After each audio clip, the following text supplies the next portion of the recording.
না বাবা অনেক খাইছো, স্বাস্থ্যের অনেক ক্ষতি হচ্ছে, আর ময়লা খাইও না। আওয়ামী লীগকে আসলে নির্বাচন করতে দেওয়া উচিত কি না, আবারও আমরা এরকম একটা আলোচনা শুনছি যেখানে আসলে আওয়ামী লীগের যে অপরাধ, গণহত্যার যে অভিযোগ আওয়ামী লীগের বিরুদ্ধে এসে সেটা বিচারাধীন। আপনি কিভাবে দেখছেন আসলে? জি দেখেন, এটা একটা খুব পুরানো আলোচনা, কিন্তু আমরা প্রথম দিন থেকে বলছি যে বাংলাদেশে আওয়ামী লীগকে আমরা রাজনৈতিক সংগঠন মনে করছিলাম। আওয়ামী লীগকে রাজনৈতিক সংগঠন মনে করার ক্ষতিটা কি হয়েছে সেটা আমরা দেখছি, 15 বছরের ইতিহাস আমরা জানি, এবং সর্বশেষ আমরা বাচ্চাদের জীবন দিতে দেখলাম এইভাবে। ফলে এখন এই অভ্যুত্থানের 1 বছর পরে এসে একটা আলোচনা উঠতেছে যে ইলেকশনকে সামনে রেখে, বিশেষ করে যে এই ইলেকশনে, যে আপকামিং ইলেকশন যেটা ফেব্রুয়ারিতে হওয়ার কথা, সেই ইলেকশনে আওয়ামী লীগকে যদি আপনি অংশগ্রহণ করতে না দেন তাহলে তার যে কোটি কোটি সমর্থক রয়ে গেছে বা আছে, হ্যাঁ, তাদের কি হবে, তারা ভোট দিতে পারবে কিনা দেখেন। এবং এখানে আমি নাম ধরেই বলি, আমি দেখতেছিলাম যে একটা শোতে আমাদের বড় ভাই সাংবাদিক মাসুদ কামাল ভাই একটা সুন্দর যুক্তি দিয়েছেন। সেটা হলো, ধরেন আপনার পছন্দ গরুর মাংস, কিন্তু আপনি 5 পদের মাছ তার সামনে হাজির করলেন। তার মানে একটা লোক যিনি নৌকায় ভোট দেয়, সে যখন দেখবে ব্যালটে নৌকা নাই, তার মানে সে তো ভোট দিবে না। যুক্তি হিসাবে খুবই সুন্দর যুক্তি এটা, কিন্তু এই যুক্তিটা হলো সন্ত্রাসবাদী যুক্তি। ধরেন একটা লোক ময়লা খায় ছোটবেলায়, বা ধরেন একটা আবর্জনা খায়, এবং সে মনে করে এটা হলো তার জন্য স্বাস্থ্যকর, এবং এখন কি আপনি তার এই ময়লা খাওয়াটা তার অধিকার হিসেবে মাইনা তার আজীবন ময়লা খাইতে দিবেন, নাকি তাকে আপনি বিরত করবেন যে না বাবা অনেক খাইছো, স্বাস্থ্যের অনেক ক্ষতি হচ্ছে, আর ময়লা খাইও না, স্বাস্থ্যকর জীবনে ফিরো। ফলে যে গরুর মাংস পছন্দ করে, মানে নৌকা পছন্দ করে মাসুদ কামাল যুক্তি অনুযায়ী, এখন তাকে আপনার গরুর মাংসই খাওয়াইতে হবে, মাছ খাওয়ানো যাবে না, খাইলে তার অধিকার হরণ হবে। এটা সন্ত্রাসবাদী যুক্তি। কেন? আপনার পৃথিবীর কোনো দেশে অভ্যুত্থানের পরে গণতান্ত্রিক পুনর্গঠনে, উত্তরণে ফ্যাসিবাদী শক্তিকে এক্সেপশন বা অ্যাকসেপ্টেড গ্রহণযোগ্য শক্তি হিসেবে বিবেচনা করা হয় না। সেক্ষেত্রে গণতান্ত্রিক উত্তরণ ব্যাপারটা মিনিংফুল হয় যখন আপনি ফ্যাসি শক্তিকে ওভারকাম করে বাইরে রেখে গণতান্ত্রিক প্রক্রিয়ায় দেশকে নিয়ে যাবেন। এখন কথা হলো, আপনি নিয়ে গেলেন, কিন্তু বিপুল সমর্থক যে রয়ে গেল তাদের ব্যাপারে কি হবে? বা আপনি যেটা বললেন যে তাদের জন্য যে মাংস খাওয়া খারাপ, ময়লা খাওয়া খারাপ, সেটা কিভাবে বোঝাবে? আওয়ামী লীগ করা যাদের অভ্যাস, ধরে ও কিছুই বুঝে না, ওর কাছে রাজনৈতিক বিবেচনা, গণহত্যা, ফ্যাসিবাদ এগুলো কোনো কিছু নেই, অভ্যাসে আওয়ামী লীগ করে, ওরে আপনি কি করবেন? সেই জন্যই তো আমরা বলছিলাম, আওয়ামী লীগ ক্ষমতা থাকার সময় থেকে আমরা বলছিলাম, দেখেন যেহেতু বাংলাদেশে একটা পলিটিক্যাল কালচারটা নষ্ট হয়ে গেছে, মোরাল ফ্যাব্রিক আওয়ামী লীগ ভেঙে দিয়ে গেছে, ফলে আপনি ট্রুথ অ্যান্ড রিকনসিলিয়েশন করেন। এটা হলো যেটাকে বলে আপনার ন্যায় বিচার নিশ্চিত করার স্বার্থে অপরাধীরা অপরাধ স্বীকার করবে, এবং যারা সমর্থক তারাও বলবে যে আমরা একটা ভুল জিনিস বিশ্বাস করতাম। অপরাধীর অপরাধ স্বীকার করার আগে অপরাধ বোধটা তো জরুরি, তার মধ্যে যদি বোধটা না আসে তাহলে স্বীকারের জন্য আপনি প্ল্যাটফর্ম রেডি করতে রাখবেন না। অপরাধীর অপরাধ বোধ তৈরি হয় না, কারণ সে তো মনে করতে সে অপরাধ করে। তাহলে কি আপনি জোর করে বলবেন তুমি সরি বলো? জোর করে না, আপনি রাজসাক্ষী পাইলেন না, আপনি একজনকে রাজসাক্ষী কিভাবে পাইলেন? বলে আপনি তো ইনকোয়ারি করেন নাই। আপনি এটা এখানে সরকারের দুর্বলতা, এটা বলতে হবে। দেখেন, সরকার যদি শুরুর থেকে উদ্যোগ নিত, গ্রামে গঞ্জে মাঠে ময়দানে গিয়ে যে আওয়ামী লীগের যারা পোস্টেড নেতা কর্মী তাদেরকে, এবং যারা গণহত্যায় অংশগ্রহণ করছে, শুধু এই জুলাই অভ্যুত্থানে না, আপনার এর আগে পর্যন্ত যারা অপরাধী তাদেরকে একদিকে করা, আর যারা আওয়ামী লীগের সমর্থক তাদেরকে বলতে হ্যাঁ তোমরা সমর্থন করে কোনো অন্যায় করো নাই, এটা ভুল করছো, ফলে তোমাদের চিহ্নিত অপরাধীদেরকে ধরতে বা চিহ্নিত করতে তোমরা সহযোগিতা করো। এটা একটু ভেগ হয়ে গেল কথাটা, কারণ সমর্থক কারা সেটা সরকার জানবে কি করে? না, আমি বলতেছি আপনারা যখন কমিশন করবেন, যখন আপনি উদ্যোগ নেবেন, এটা যাতে, এটা সাউথ আফ্রিকাতে হয়েছে, রোয়ান্ডাতে হয়েছে, পৃথিবীর বহু দেশে হয়েছে, আমরা কোনো রকেট সায়েন্সের কথা বলছি না, নতুন কোনো কথা বলছি না, এটা পৃথিবীর বহু দেশে হয়েছে।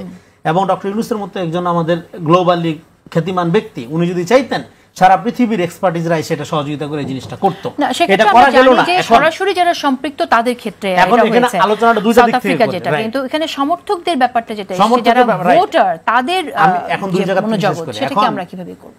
আপনি আওয়ামী লীগের বিচারটাও করলেন না, এখন একটা নামকাওয়াস্তে প্রতিবাদ এগুলোর কারণে আপনি বিচারিক কার্যক্রম, আওয়ামী লীগের কার্যক্রম স্থগিত করলেন একটা রায়ের মধ্য দিয়ে। তো বিচারিক কার্যক্রম স্থগিত করার কারণে সে হয়তো নির্বাচনে অংশগ্রহণ করতে পারে, ফলে এখন এই ধরনের কথা উঠছে, তাহলে ইনক্লুসিভ নির্বাচন কিভাবে হবে এই ভোটারদের ছাড়া?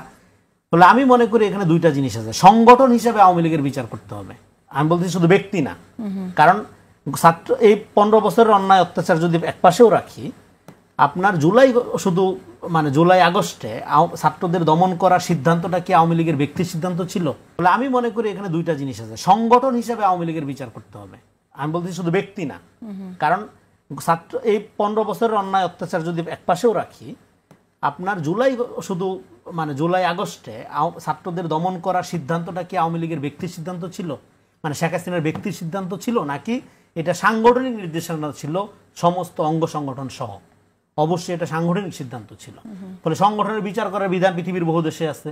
এখন আপনি আবার এরা বলবে যে না, সংগঠন কি করে অপরাধ করে, সংগঠনের তো কোনো হাত পাও নাই, হ্যাঁ, এরকম যুক্তি আসবে। ফলে আমাদের যুক্তির কোনো শেষ নাই। দেখেন, যুক্তির চেয়ে সত্য বড়। যুক্তি দিয়ে সবসময় সত্য প্রতিষ্ঠিত হয়, ব্যাপারটা এরকম না।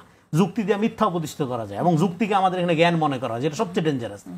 যুক্তির সাথে জ্ঞানের কোনো সম্পর্ক নাই। যুক্তি একটা প্রাইমারি ব্যাপার, সেটা আপনি যুক্তি দিয়ে সত্যের পক্ষে যেতে পারেন, আগে যেটা বললাম মিথ্যার পক্ষে যেতে পারেন। ফলে এখন যারা আওয়ামী লীগের এই যুক্তিটা দিচ্ছে যে গরুর মাংস এবং মাছ পদের ক্ষেত্রে, তারা দুই সমস্যাটা তৈরি করছে। সেটা হলো নির্বাচন প্রক্রিয়াটা ইটসেলফ একটা রিকনসিলিয়েশন প্রক্রিয়া বা পুনর্গঠন প্রক্রিয়া আকারে হাজির হতে পারে। কেমন? সেটা হলো আওয়ামী লীগ আমাদের এখানে ইন্টিমেট এনিমি, ঘনিষ্ঠ শত্রু। একটা ফ্যামিলিতে ধরেন, এই যে আমরা বারবার বলছি, এক ভাই জামাত, এক ভাই বিএনপি, এক ভাই আওয়ামী লীগ করে, ফলে এক ভাই আরেক ভাইকে তো মেরে ফেলবে না। সেক্ষেত্রে নির্বাচনটা আসলে দেখা যাবে, যেহেতু নৌকা নাই, ফলে যারা মাসুদ ভাইরা যে যুক্তিরা দিচ্ছে যে নৌকা নাই তার মানে গণতন্ত্র তো হচ্ছে না, নৌকা নাই, ফলে তার সামনে সুবর্ণ সুযোগ হয়েছে নৌকার মায়া, নৌকার বদভ্যাস, ওই যে ময়লা খাওয়ার অভ্যাস, এটা কাটায় উঠা নতুন যে দলগুলো আছে এগুলোর মধ্যে নিজেদের ভাগ করে নেওয়া। আর অনেক দল আছে আওয়ামী মনোভাবাপন্ন, আওয়ামী লীগের সাথে চিন্তা আছে, এত নামে নবিষ্ঠতে মিলে এমন বহু বাম আছে, সিপিবি আছে এখানে। আওয়ামী লীগের থাকা না থাকে তো খুব আফসোস করার কিছু নাই, সিপিবি যে দেশে থাকে, তাই না? তো সেক্ষেত্রে তাদের জন্য কিন্তু আপনার গরুর মাংস না হইলেও মোষের মাংস আছে এখানে, হ্যাঁ। ফলে আওয়ামী লীগের চিন্তা চেতনা ক্যারি করে এরকম অ্যাফিলিয়েটেড রাজনৈতিক সংগঠন এখানে আসতে। ফলে যে যুক্তিটা দেওয়া হচ্ছে, সেই যুক্তিটা সন্ত্রাসবাদী যুক্তি, এই অর্থে যে আওয়ামী লীগকে এখানে পুনর্বাসিত করতে হলে দুইটা জিনিস। তাহলে আপনি ভারতকে রাজনীতি করার লাইসেন্স দিচ্ছেন। অভ্যুত্থানের পর আওয়ামী লীগের প্রশ্নটা তো শুধু আর আওয়ামী লীগের প্রশ্ন না, এখানে আপনার সার্বভৌমত্ব, স্বাধীনতা লঙ্ঘনের প্রশ্ন জড়িত হয়ে গেছে। কারণ আওয়ামী লীগ এখানে শুধু এটা বাংলাদেশের কোনো রাজনৈতিক শক্তি না, এটা ফ্যাসিস্ট শক্তি, স্বৈরাচারী শক্তি। সেই কথাটা তো আর নতুন করে বলার অপেক্ষা রাখে না। কিন্তু এটা যদি আমরা নাও বলি, তাহলে আওয়ামী লীগকে রাজনীতি করতে দেওয়ার আলোচনাটা করার মানে হলো আপনি ভারতকে এখানে রাজনীতি করার সুযোগ দিবেন কিনা সেই প্রশ্নটা আগে সলভ করতে হবে, পরে আওয়ামী লীগের আলাপ। ফলে যেই সমস্ত বুদ্ধিজীবীরা, আমি তাদেরকে আর খারাপ করার কথা না বলি আজকে, যারা এই সমস্ত যুক্তি দিচ্ছেন তাদেরকে প্রশ্ন করতে হবে যে আপনাদের এই যুক্তিবাদিতার কারণে, যুক্তিবাদিতার মধ্য দিয়ে আওয়ামী লীগকে ফিরায় আনার যে নর্মালাইজ করার যে প্রক্রিয়া নিচ্ছেন, এখানে যে আওয়ামী লীগ আসলে একটা ভয়ঙ্কর রূপে ফেরত আসবে, একটা গণহত্যার সংস্কৃতি শুরু করবে, এই হত্যার দায় আপনারা নেবেন কিনা? হ্যাঁ, নাহলে আপনার কোন যুক্তিতে গণতন্ত্র, কোন গণতন্ত্রের কিতাবে, কোন গণতন্ত্রের মডেলে, কোন গণতন্ত্রের উদাহরণের মধ্যে আপনি পাইছেন যে একটা লোক তো সমর্থন করে, ফলে সেই সমর্থকদের রক্ষা করাটা একটা ধরেন রাজনৈতিক প্রক্রিয়ার বা একটা সরকারের বা একটা নির্বাচনী সংস্থার খুব দায়িত্ব। ধরেন আপনি ধরেন আওয়ামী লীগ সমর্থন করেন, আপনার সমর্থনকে মূল্যায়ন করার দায়িত্ব তো নির্বাচন কমিশনের না। বরং আমি বলতেছি যেটা, সেক্ষেত্রে যারা বলতেছে যে নির্বাচনে আওয়ামী লীগকে না রাখলে গণতান্ত্রিক প্রক্রিয়া ব্যাহত হবে, তার উল্টা কথাটা বলতেছে।